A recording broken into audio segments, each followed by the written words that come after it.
संसार एक माया जाल है जिसमें जीव हमेशा के लिए फंसा रहता है। माया जाल उसे ऐसे फंसा करके रखता है कि जीव उससे निकलना भी चाहे तो भी नहीं निकल सकता।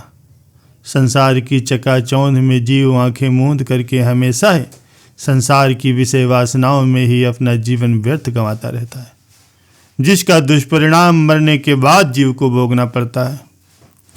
जीव की आंख तब खुलती है जब मृत्यु जीव के सामने आकर के खड़ी हो जाती है। प्यारे सज्जनों, माया जाल का मतलब सांसारिक संबंधी सांसारिक विषय भोग होते हैं और इनमें ही मनुष्य अपना जीवन व्यर्थ गंवा देता है। कोई तो अपने बच्चों की मोह ममता की वजह से, तो कोई सांसारिक जिम्मेदारियों की वजह से अपना अमूल्य जीवन बर्बाद कर लेता है, तो कोई विषय पदार्थों को इकट्ठा करने के चक्कर में अपना पूरा जीवन ही खत्म कर लेता है। भगवान ने केवल एक जीवन मांगा था हमसे और उसको भी देने में हम इतनी कंजूसी करते हैं। संसार में खुद को खुद ही फंसा के रखे हैं। भगवान भी चाहिए और नरकों से बचना भी चाहते हैं और संसार को भी नहीं छोड़ना चाहते। एक हाथ से संसार को पकड़ करके रखा है और दूसरे हाथ से हम भगवान को पकड़ने की कोशिश कर रहे हैं, जो कभी भी संभव नहीं है। प्यारे सज्जनों, इसी तरह से हमारा ये कीमती जीवन धीरे धीरे खत्म होता जा रहा, पर हमें अभी भी होश नहीं आ रहा। इसी तरह जीवन को बर्बाद करते रहे तो फिर न तो नरकों से बच पाएंगे और न ही संसार के चक्करों से निकल पाएंगे। जन्म मरण का ये चक्कर हमेशा हमेशा इसी तरह से चलता रहेगा। प्यारे सज्जनों, एक बार की बात है, एक नदी में किसी हाथी की लाश बही जा रही थी।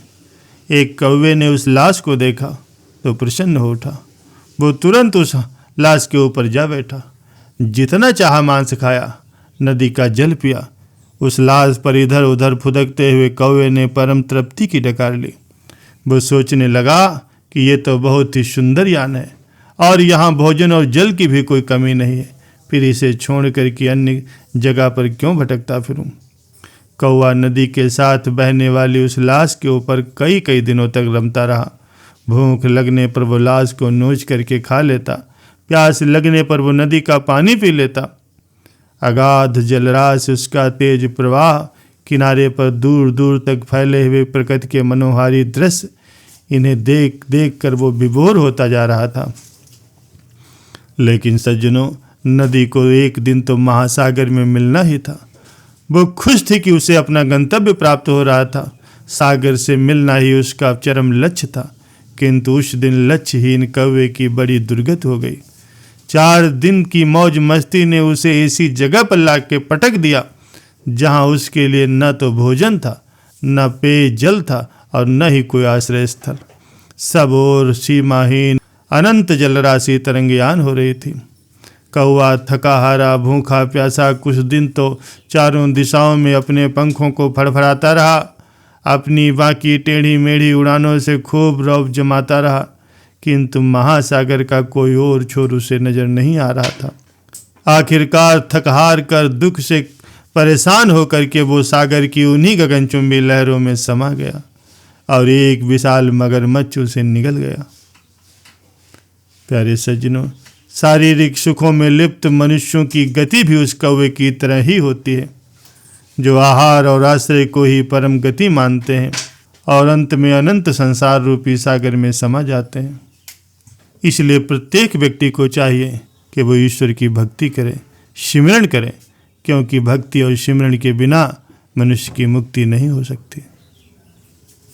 मनुष्य को चाहिए कि वो भजन सिमरन का अभ्यास करते हुए अपने शरीर को खाली करे, 10वें द्वार में प्रवेश करके ऊपर पार ब्रह्म देश में जा दे। प्यारे सज्जनों, जब एक बार नाम का बीज किसी सत्संगी को मिल जाता है तो फिर एक दिन वो अवश्य ही अंकुरित होता है। अगर सत्संगी को नाम मिला हुआ है और वो भजन सिमरन नहीं करता तो फिर मालिक उसे दूसरा जन्म देंगे और अगले जन्म में उसे फिर से वक्त के गुरु से मिलना होगा और फिर से उसे भजन सिमरन करना होगा। आप लोग ये अच्छी तरह से समझ लें कि भजन सिमरन तो करना ही है, चाहे इस जन्म में करें या फिर अगले जन्म में। अगर किसी सत्संगी का भले ही भजन सुमरण कम है, लेकिन उसकी सांसारिक इच्छा है, तो सद्गुरु उसे सहस्त्र कमल में रख करके बाकी का भजन सुमरण करवाएंगे और फिर ऊपर के मंडलों में ले जाएंगे। लेकिन भजन सुमरण तो उसे करना ही होगा। जिसने भजन सुमरण नहीं किया, जिसने मालिक की भक्ति नहीं की, उसने कुछ नहीं किया।